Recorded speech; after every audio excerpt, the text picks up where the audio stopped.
And welcome everyone. Happy Friday. Welcome to our Masterclass series. This is Friday here at Adobe Live, and it's my pleasure to be doing once again my photography masterclass. And as many of you know that for those of you who follow these series, we do Masterclass Fridays pretty much every Friday except for when it's a company day off. But this means that you have a full day of content, starting off usually with Paul Tranny doing, I believe he does his photography or his Photoshop masterclass first.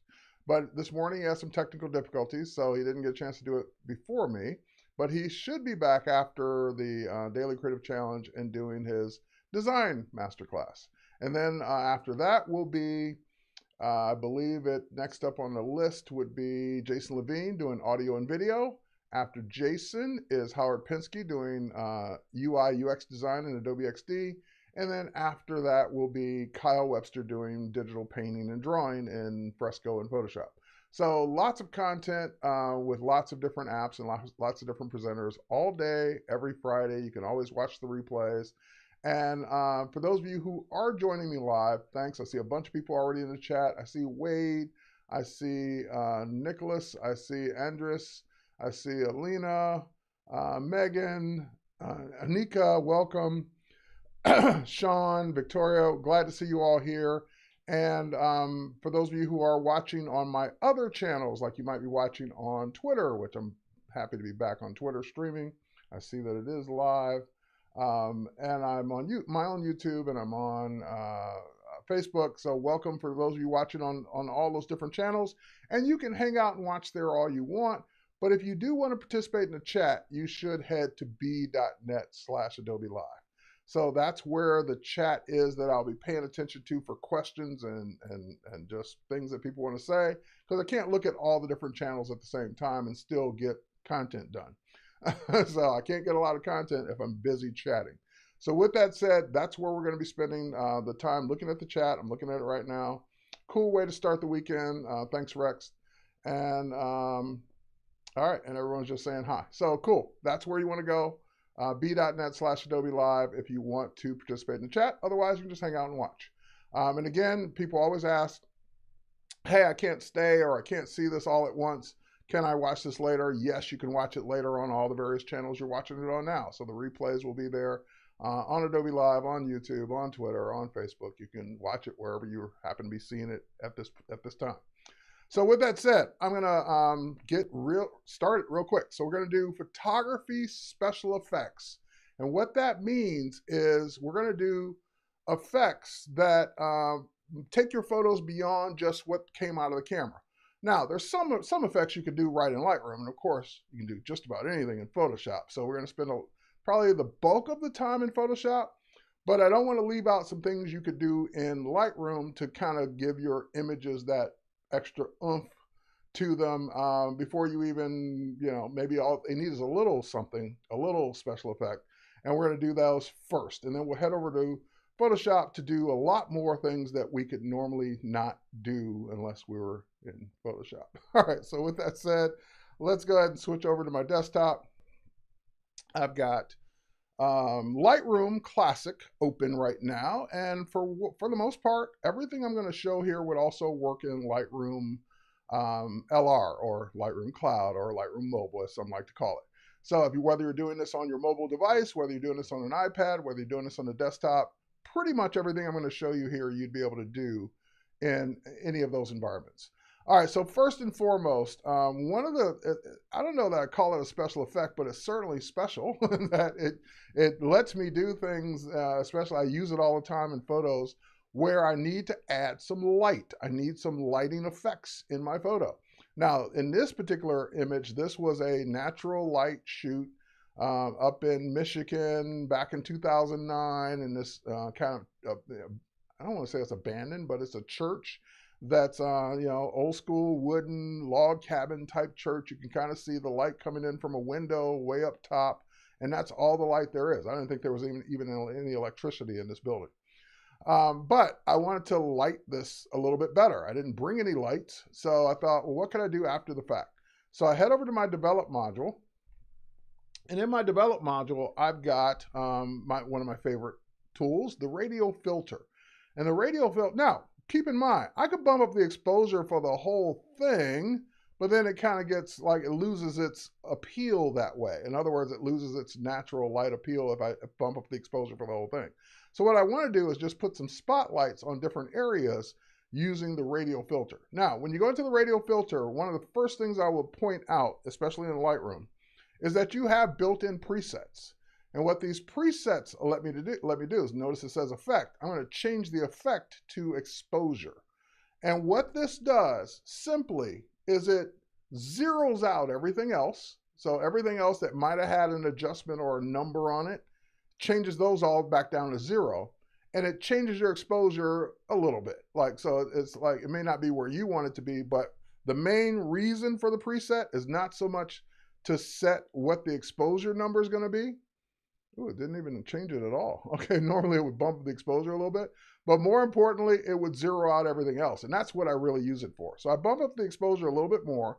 And now I'm just going to go ahead and just draw an ellipse. And like I said, it's just a slight amount of exposure, so it's really not that much. And if I bump it up some more, you can start to see it's lighting that one spot. Well, here's the thing. I took this and I moved it around, which is kind of cool that we're doing this in 2021. I can remember back in the day, if you were doing something like this in any application, you have to wait for it to render every time you moved it. So the fact that I can do this live, and there's even some scripture on the wall there. So if I zoom in on that, here, let's zoom in. Oh, I can't zoom in while I'm in this. Hang on, let's get out of this first. Let's go in and let's zoom in. You can see that there's even writing on the wall. So we can expose that writing.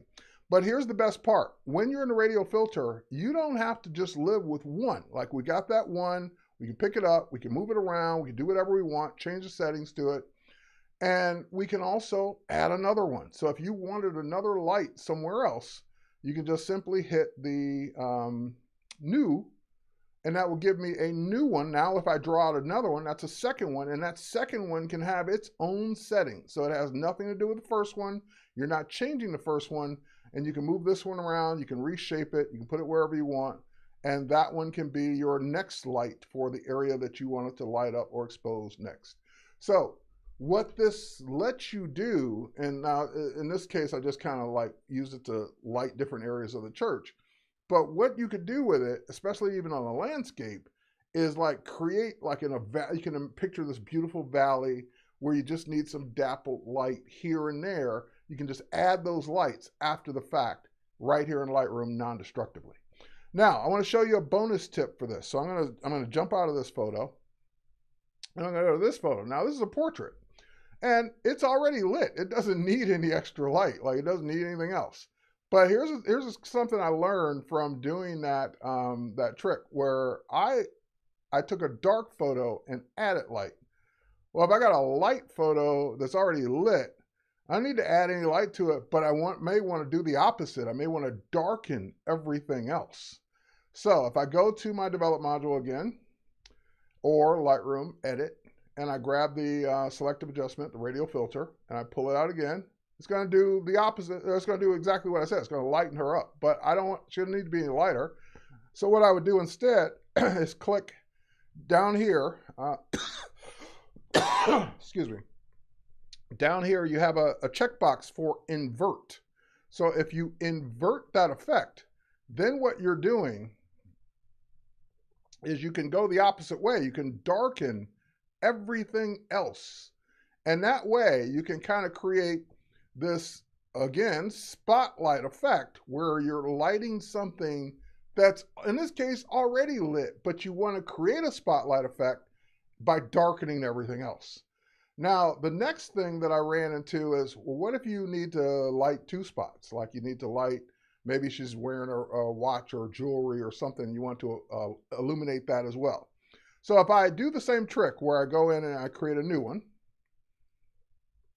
and I go in and do it again, well, then I have to also keep in mind that if I darken this one, or lighten this one in this case I can lighten it, but just keep in mind, each one can be inverted. So Be mindful of what you're doing, because this one's actually doing the opposite, where there's already one here that's set to invert that's darkening everything else.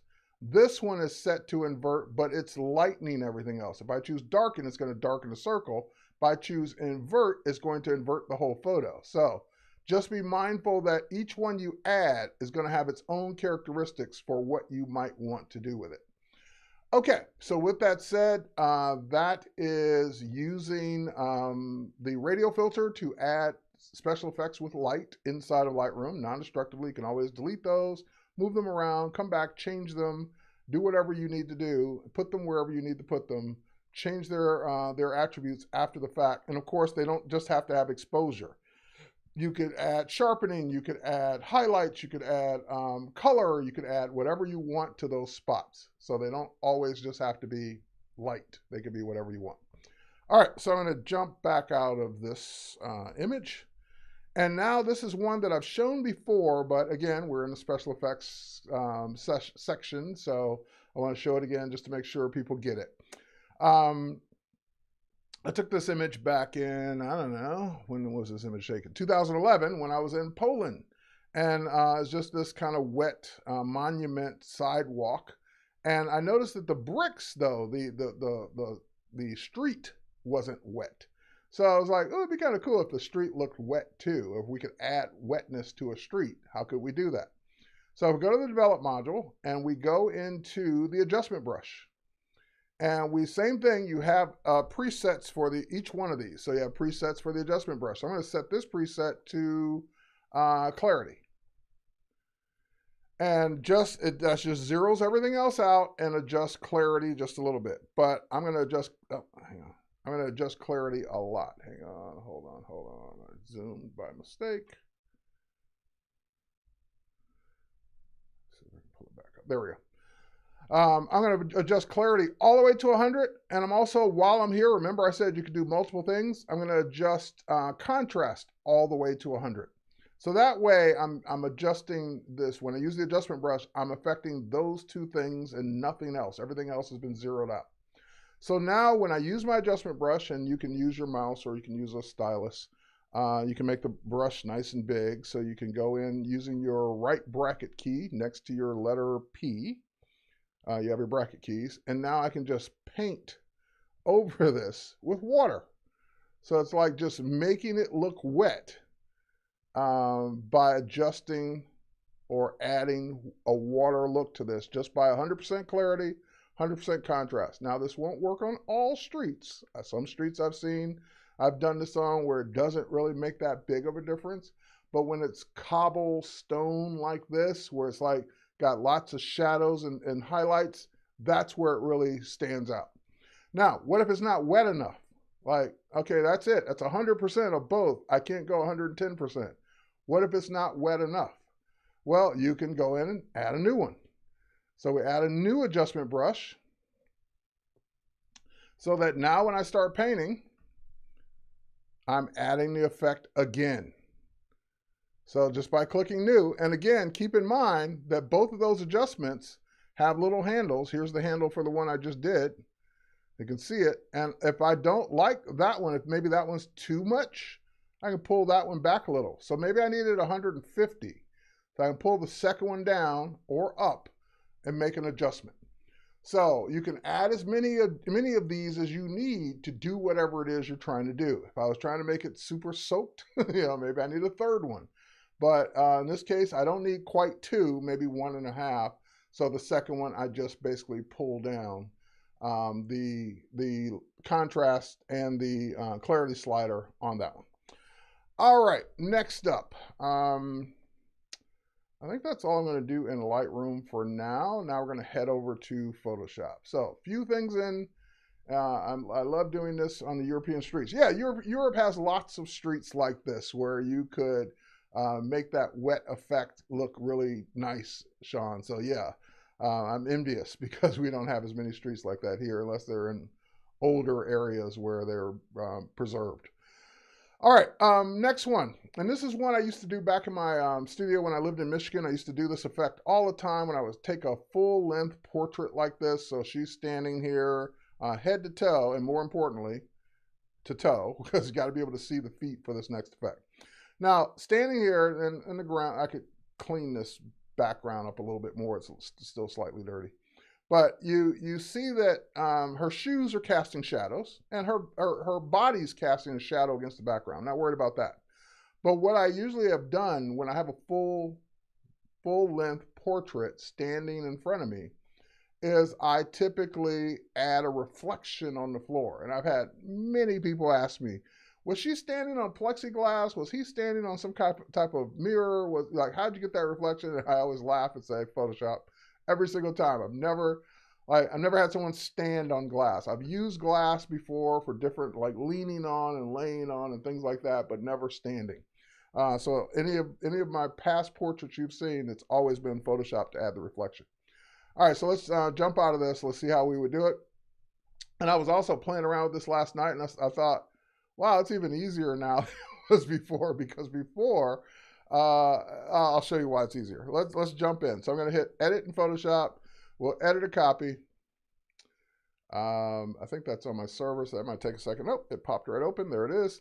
And why this is easier now? Because before, back in 2000, whatever this was, I would have duplicated the layer, flipped it, and started masking out to make the reflection. But now that we've got select subject, this gets a whole lot easier and a whole lot faster. So here's what I mean. So I can, instead of me duplicating the whole layer and flipping it upside down, I only need her. I don't need the background. The background's not going to change. So I go to my select menu, come down to select subject. Photoshop figures out she's the subject and selects her. Great. Now my work here is done.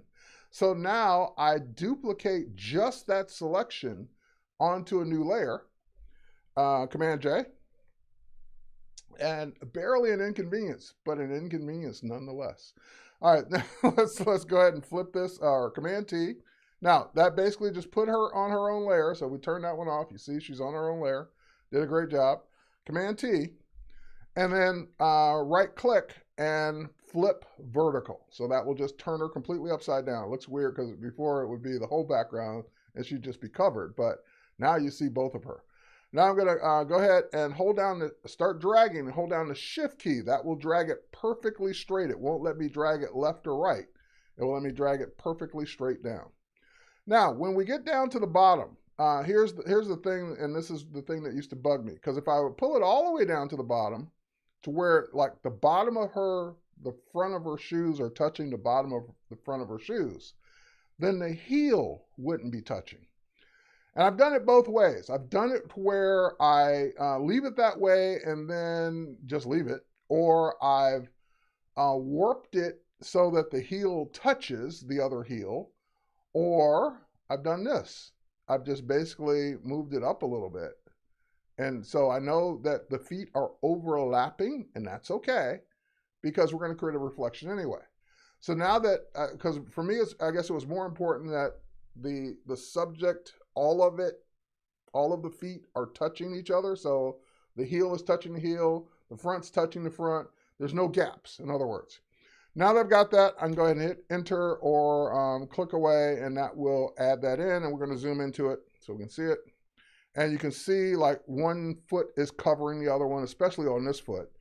And the other one, they're covering each other. Like you don't even see her toes on the other one because it's completely covered. All right, so now this is where we get into the mask.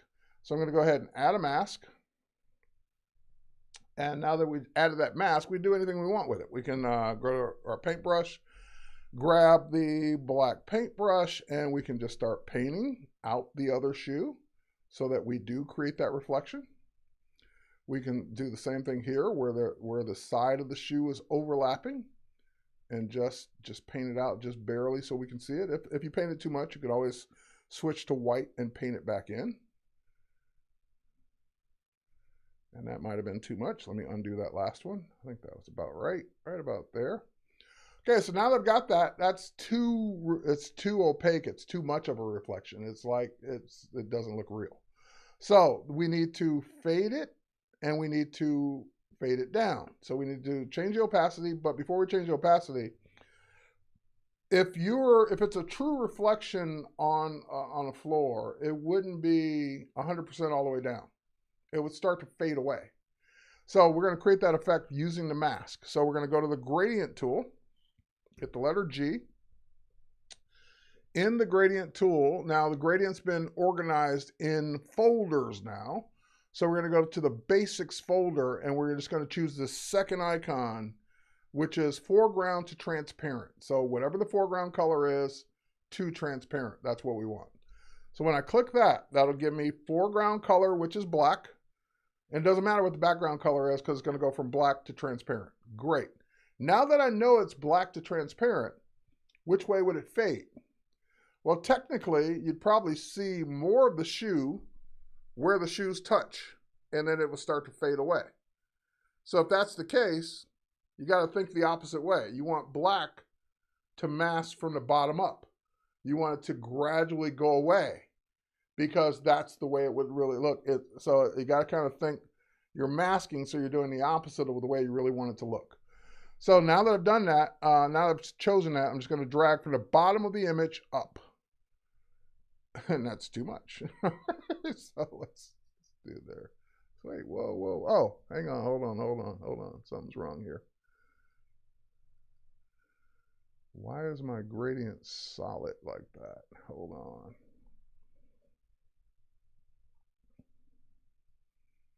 I'm getting way, oh, I'm on the wrong gradient, that's why. Hang on, still on the wrong one. Go back to my gradient. That's the gradient I want. Cancel out of that. But it's not giving me a gradient. It's giving me a solid black. Like that's a gradient. Hold on, something's wrong here. Yeah, because if I choose this one, then it works. So I could do black to white as well, but something was wrong with my gradient preset for black to transparent because it wasn't a gradient, it was just solid black. But that's the effect I was trying to get. So in other words, we're changing it so that it basically starts to fade out from the bottom. Now, again, it's still too opaque, even at the top or bottom of the shoe on the reflection. So now we can just go grab the same layer and just lower the opacity of the whole thing. And that way you also see if you need to do any more masking or if you've made any more mistakes there, you can go ahead and mask it out. All right. No, the mask shouldn't have affected that gradient. Like the gradient would override the mask. So I'm not sure what happened there, but that's how I've been creating those reflections for years and years and years on the ground using that same technique. So flip the image over, drag it down, add a mask. Paint the mask if you need to, then use the gradient to fade the mask out, and then use your opacity slider to adjust to taste. So if you think it should be a less visible reflection, then just lower the opacity of it. But the main thing is you want it to fade from solid to nothing as it goes away from the subject, because that's the way a true reflection would work, unless you're standing on a mirror. If you stand on a mirror, then you would have a full reflection all the way down. Okay, so we save that one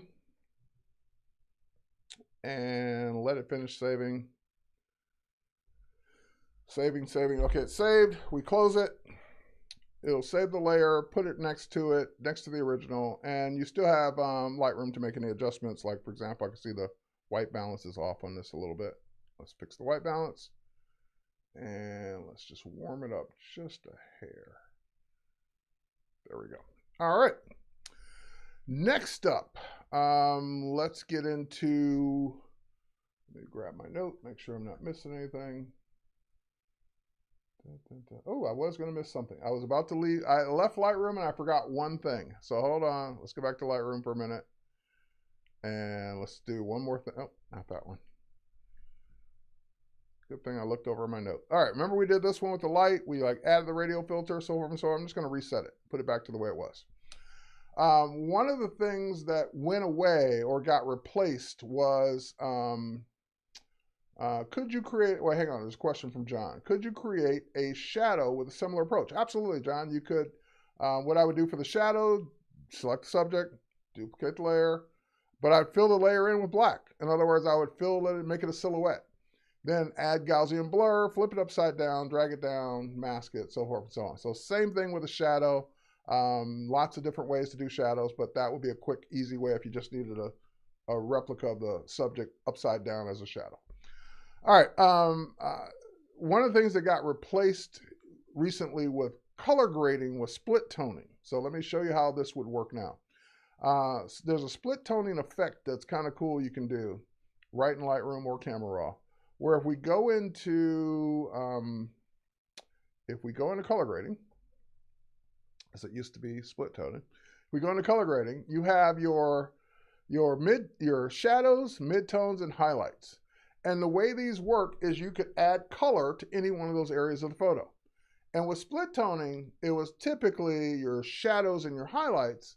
And where people would get messed up is they would try and do both. Like they would try and add some color to the shadows, and they would try and add some color to the highlights, or the highlights, and it usually wouldn't look very good unless you knew that was what you were trying to do. Like you were trying to make two different colors of the image and make it look right. But if you do it to just the shadows, you can create some really interesting effects on your portraits to kind of give them that more modern, jazzy color kind of look. So I recommend doing it primarily to the shadows. It just seems to work better. You can try it on just the highlights. I don't recommend it on the midtones, but you can try it any way you want. And you notice you have a color wheel. So you could just really just click into whatever color you want and make that part of your subject. So for example, if I wanted to have my subject have kind of like a purple or reddish dual tone, then I can just drag that down, and then there's a slider below it that adjusts the brightness of that area. So right now that's the shadow, so I could darken the shadows or lighten the shadows with that effect as well. So just keep in mind that if you want to add a little drop of color into your image non-destructively, this is an easy way to do it without changing the image, without changing the pixels, without doing anything else. Now you also have blending, so you can control how much of that color is being used. So right now, if I turn the blending all the way to the left, it's just a slight amount. If I turn the blending more to the right, it's probably too much because it's making her look purplish red. But just adding that little extra tint is helpful. And you also have balance as well. So balancing between the wheels for shadows, midtones, and highlights. So you can really make it just a really finite or fine adjustment for what you're trying to do in terms of a split toning effect for your color. All right, or dual tone effect, I should say. All right, just making sure I got everything there that I want to do. Yes, I did. Okay, we did the reflection on the floor. All right, now let's go in, get out of this image. And over the weekend, I did some automotive photography. So I have this image here, and this is kind of my finished image so far. And it's sitting there on a rooftop, and that's cool. But a lot of times in automotive photography, you see the car either moving or you see the wheels looking like they're moving.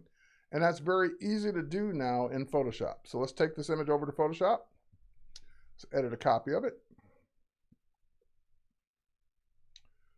And let's zoom it up. There we go. And now let's go in and add. We're going to go,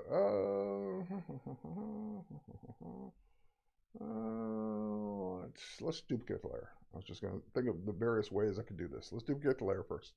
All right, go to your filter menu, go to Blur Gallery. So there's Blur, which has all the traditional blur filters that have been in Photoshop for years and years and years. And then there's the Blur Gallery, which is a new set of blur filters that are more modern, more designed, more faster, so forth and so on. So better UI, yada, yada, yada. All right, so if I go to Blur Gallery and I choose Spin Blur, as the name implies, that will yield a spinning blur on my subject, which I can position where I need it. You can kind of guess where it's going to go. Right there on the wheel. I can size it the way I need it. Go, let's size down, and you might be tempted to just do the wheel cover or the rim or the wheel itself, But keep in mind, the tire would be spinning too. So you don't want this wheel spinning and then still be able to read Michelin because you wouldn't be able to if the whole wheel were spinning. So you want to cover the whole tire, not just the middle part. Now, you also have these dots in the middle that control the amount of feather from the outer edge that you selected in, how much blur is going to be between that. And typically in this case, I'd probably want the blur to go all the way out. The other thing that's cool is although you have sliders over here for mount and for all of these different things, you also have a on-screen control. This little dial right here, you can drag and really control how fast your car is moving. And typically in automotive photography, like it's not going that fast. It usually will be going anywhere from here on down. So I would probably choose something like, I don't know, something like that. Just a slight amount of blur. All right. Now, let me zoom out. And that amount that I put in,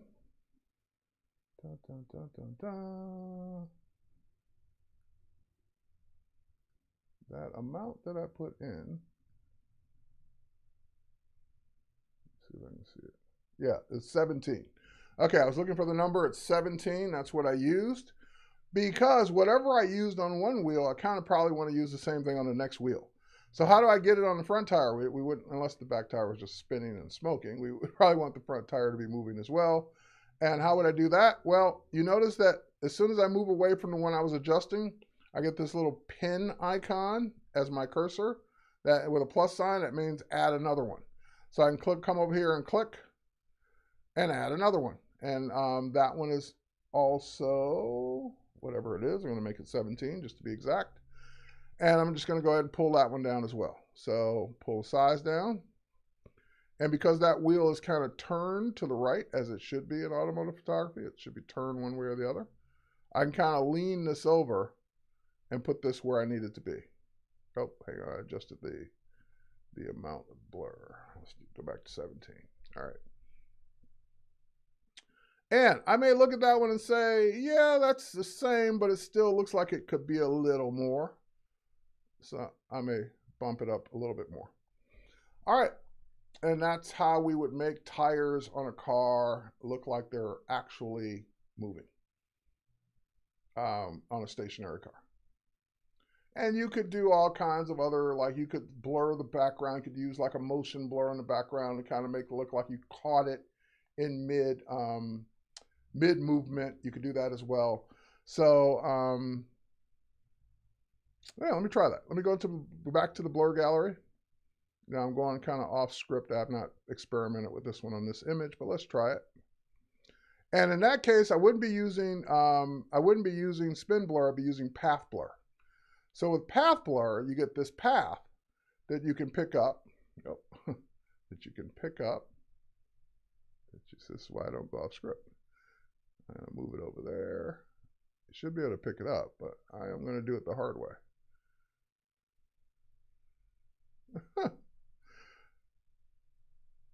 All right. And that will give me my blur, but I don't want it on the whole car. So what I could do is add another one. Hang on. Oops. Undo, undo, undo. Get out of it. Undo. Sorry, guys. I undo too many times. Go back. Filter. Blur gallery. Path blur.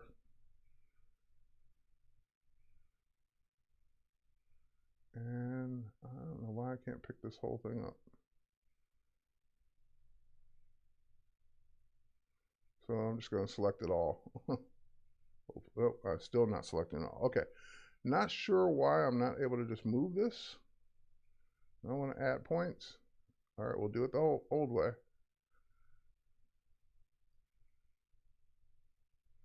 All right, now that I got it where I want it, I'm going to add another one over here. And on this one, I'm going to set I'll set it down to 0. So you can control different parts of the image by just putting more paths, more blur. So I can control this one separate from the other one. Extend this one out a little bit. I'm going to add a little bit more speed to that one. And on this one, I'm going to set it down. There we go. So that's keeping the back of the car out of focus, or that's too much. Back of the car is more out of focus than the front of the car, is what I'm trying to say. So you can control it with different points, and you can put those different points also, like you can expand them out so they cover more area of the image. So you can move these and put these in any direction you want.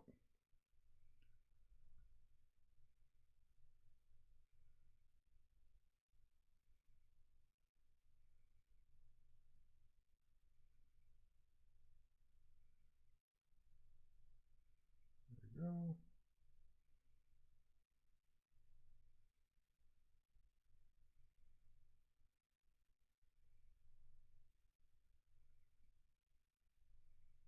Still too much for the whole thing. Hold on.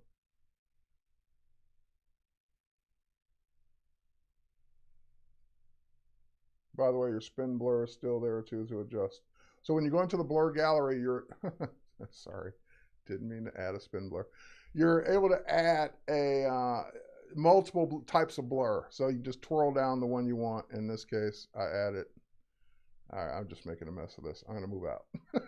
All right, but anyway, play around with the spin blur, play around with the path blur. You can, again, create some really interesting effects, especially on something you're trying to make move. All right, let's move on. Feel like I was getting gum stuck on my shoe. It just kept clicking and stuff was sticking. So I don't need to save that one. Let's move on.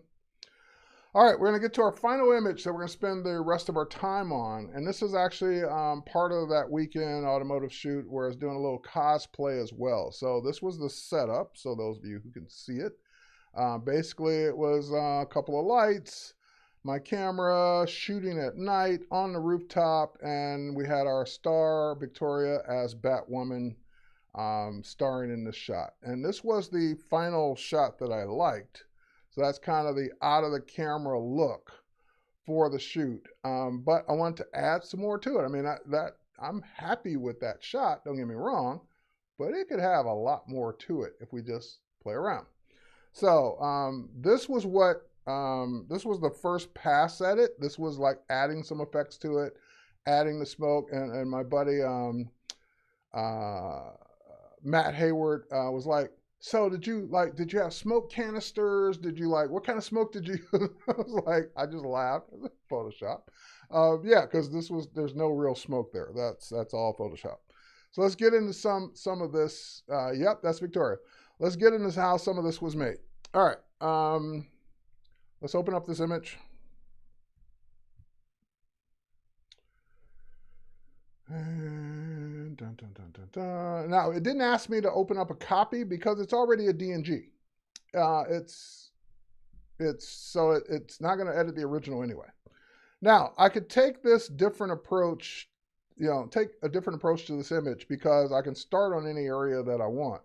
But I like to start when I'm retouching or when I'm doing something like a special effects shoot with things that bother me the most, because then I can concentrate on what I want to do to make it look better. The one thing right off the bat when I open this image is bothering me the most is this light under the car. It's kind of reflecting from this light over here or a light up top. It's down underneath the car, and I don't want any light underneath the car. So right off the bat, that's not an effect. That's just kind of something I need to fix. So I'm just going to grab my patch tool. You can do this, of course, a million different ways. And we can even do our, I'm not even going to worry about the before and after because we have the original back in Lightroom. I'm just going to grab the patch tool and kind of grab that bright spot underneath the car and just move it over and just say, nope, I don't want that bright spot underneath the car. Thank you kindly. Okay, so that was what was bothering me. There's another one over here. I don't even know what this blue thing is, but let's get rid of that. That's bothering me too. Okay, so now that I kind of got rid of some of that stuff that was bugging me right off the bat, now I can concentrate on the things that I want to do. So first thing I want to do is I want more of a starry night. So like you can see some, I can see some specks on my screen, but you can really see like there's only like this one little blue dot up here in the sky. I don't know if that's a star or not, probably not. But there's not, like it's a black sky that really doesn't have anything in it. That's typically what you get when you're downtown. So one thing I want to do is I want to duplicate, actually I don't want to duplicate the layer yet. I want to go to my select menu. And I've shown this a million times already. You've got edit sky replacement, but I don't want to replace the sky with another sky. I want to make a sky. Like I want to take the sky that's already there, just add some stars to it. So I'm not going to do sky replacement, but there's something you might have missed. And under the select menu, there's just simply select sky. That says, I'm not going to worry about bringing up the whole replace sky interface for you. I'm just going to take the sky that I see and select it for you. And so it did that. Now, it didn't do it perfectly. Like there's some areas up here it missed. There's some areas like her horns or her, whatever those are called, her ears, her bat ears are not selected. And it kind of missed a part down here at the bottom, but it kind of got the bulk of it. Like it got what I needed selected. So now I'm just going to go grab a new layer. And with that new layer, with that selected, I'm going to hit the letter D to select black as my foreground color and fill that area in that it just gave me and selected it with black. Okay, so now that I've done that, I've got this black sky. So let's do that. That's what I got. Okay, great. All right, next up, to add my stars to it, I'm going to actually use an old technique to do this. I'm just going to go up to my filter menu, come down to noise, and add noise. And how much noise you add is really up to you, but we want to make sure it's on Gaussian blur, and we want to make sure it's on monochromatic, because we don't want color noise. If you don't have monochromatic chosen, it will give you color. So I'm going to add about 50% noise there. All right, that's a lot of noise. So next up, the noise doesn't look like stars, it just looks like noise. And so next up, I'm going to use a levels command to kind of flatten it out a little bit. So let's use levels, Command L, PC Control L. And you can see this is where all my data is, but the range is all the way over here. So I'm going to shorten that range. And then I'm just going to take the midtone slider and move it over to the right to kind of give me that look I'm looking for. Let's keep going, keep going, keep going. That's the look I'm looking for. All right, now that I kind of got that look, did I not click OK? Hang on. What the heck did I just do? Did I not click OK? Hang on, let me do it again. Levels.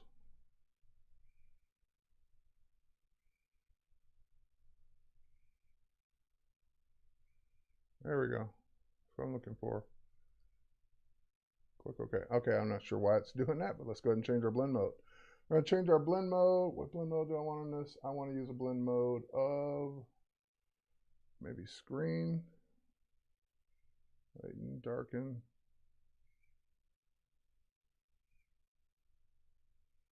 Overlay, soft light.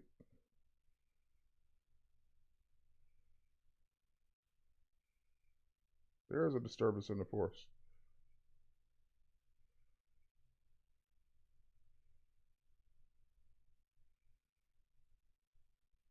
Hang on one second, folks. I'm just not liking the way that turned out. Let's delete that layer real quick. Let's do it again. Select sky. Put it on its own layer. Command J. And let's go ahead. I'm going to go ahead and select it. And I'm going to go in and apply my noise. Add noise. That's the noise I want. Levels. For some reason, it wasn't taking my level adjustment. Let's see.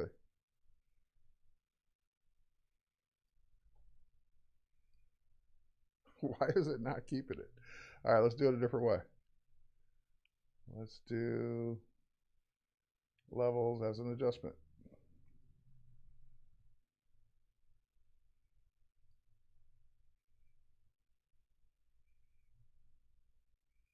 All right, there, we get to keep it that time. All right, so now that I've got it, it's way too much as we can see. So let's go ahead and take this layer and lower the opacity of it. There we go. So we lower opacity and just add just a few speckles of stars. That's what I was trying to get to. I'm not sure I was having a problem before. Probably some step I skipped. But I like this method better because I can actually dial in how many stars I want. I don't want a ton, just kind of sprucing it up that way. Okay, cool. That's giving me some stars in my sky. That's giving me what I want. Now the next thing we're going to do is we're going to go in and I want to show you how we did the smoke. So same thing. But in the original image, yeah, it might have been threshold. You know what? It probably was threshold. But in the original image, and by the way, one more thing while we're here, because now it's going to bug me. Filter, blur, Gaussian blur. And let's just blur those stars just a slight amount. Not that much even.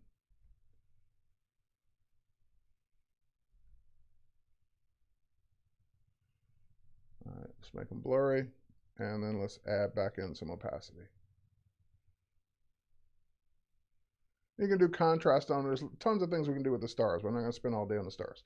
All right, anyway, we got the background. Now, in that original image, what I didn't like about the way we did the smoke the first time is it was all everywhere. It was in front of her too.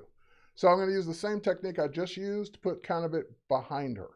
So what I'm going to do is I don't want to do select subject because the car and everything else will get selected. So instead, I'm going to use the object selection tool, and we can use it as a rectangle. I think that'll be fine, and we'll just rectangle her, and that'll select her as it does, good or bad, and I'll put her on her own layer. So now that she's on her own layer, whatever I do behind her on a layer will happen only behind her. So I'm going to go to my background. I'm going to add a new layer. So now there's a layer sandwiched in between, and we're going to call this layer smoke. And we'll call this layer hero. And we'll call this layer stars, so that we start to know what each layer is.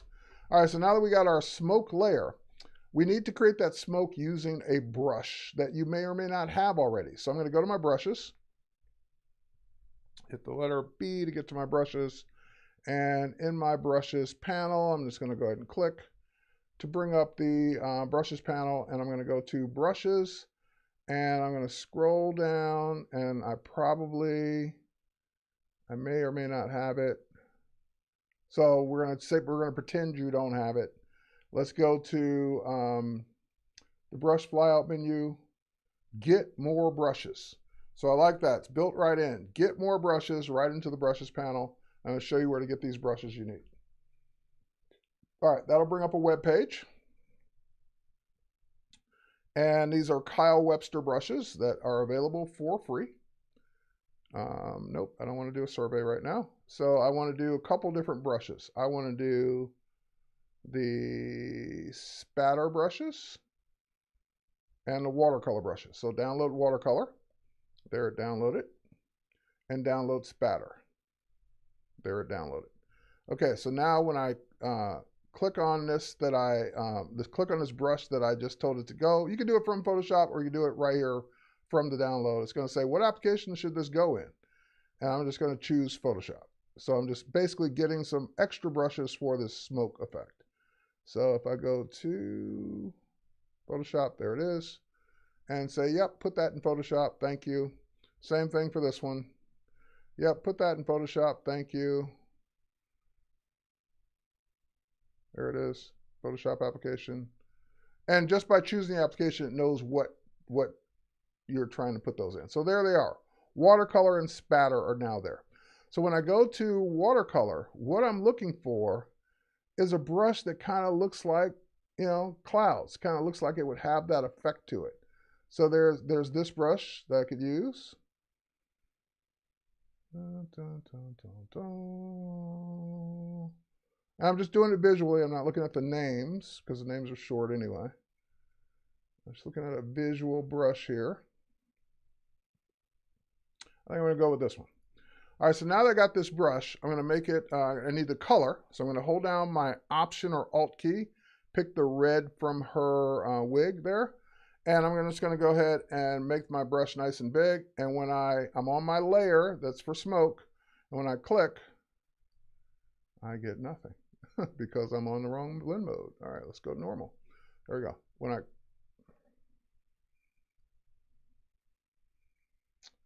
I don't like that color. I don't like that brush. Let's make sure we're on the same one. Nope, I don't want that brush. All right, undo, undo. Wrong brush. Dun, dun, dun, dun.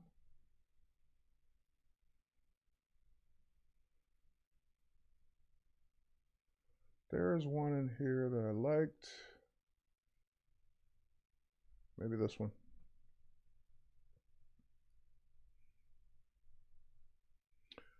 Oh, hang on. Hold on. There's another issue going on here. There's that too.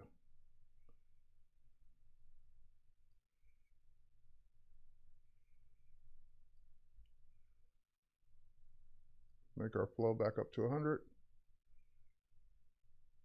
There we go.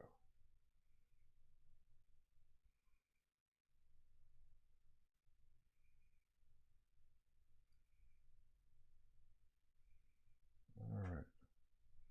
Adding that back in. Let me turn off our sky for a minute. That's the effect I'm looking for. And let me make my brush bigger. My sky is affecting that. So hang on for a minute. Let me just turn the sky off for a second. There we go. So just doing clicks will give me that smoke effect that I'm looking for off to the side there. And because she's on her own layer, I can click all around her and nothing will happen to her because she's on her own layer. All right, so now that's what it would have looked like before if you would have done the paint without making her own layer. That would have given you the paint over the hero. So we want the hero separated outside of the smoke area. And then we're going to come back down and we're going to move that smoke area above everything else. There we go. Not above her though. And now if I turn back on my sky is behind the smoke. All right, a little bit of layer stacking there. All right, so next thing we're gonna do is we're gonna grab our eraser actually. I got a little too carried away with the paint on the car. Let's get rid of some of that smoke. There we go. Next thing I wanna do is I wanna create, because we're almost out of time, I wanna create a spotlight effect. And I also want to show you a couple quick tips and techniques. So let's do our spotlight first. Let's go ahead and create another new layer.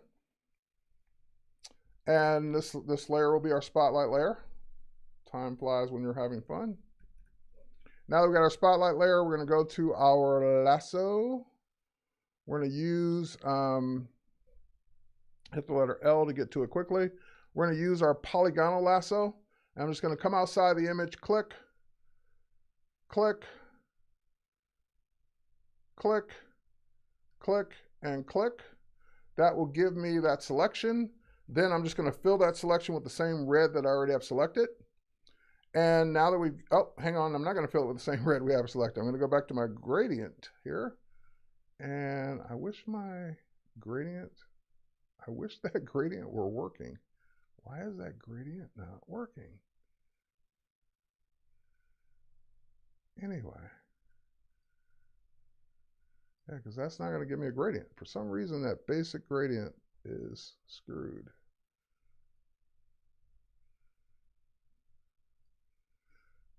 All right. Anyway, let's pretend my gradient was going to transparent. Then once you've got that, you obviously don't want just a big triangle. So we're going to do blur. We're going to do Gaussian blur. And we're going to go ahead and just blur the crap out of it. That will give us our spotlight. And if I change the blend mode on that, that will kind of get rid of, change it to, just trying to get rid of some of that white.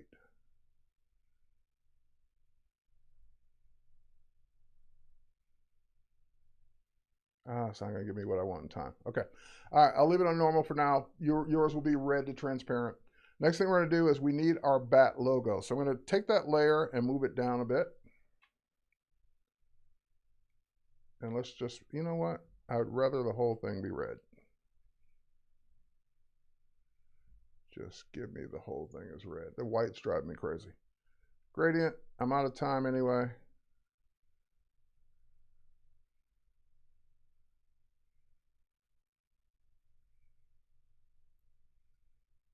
All right, there we go.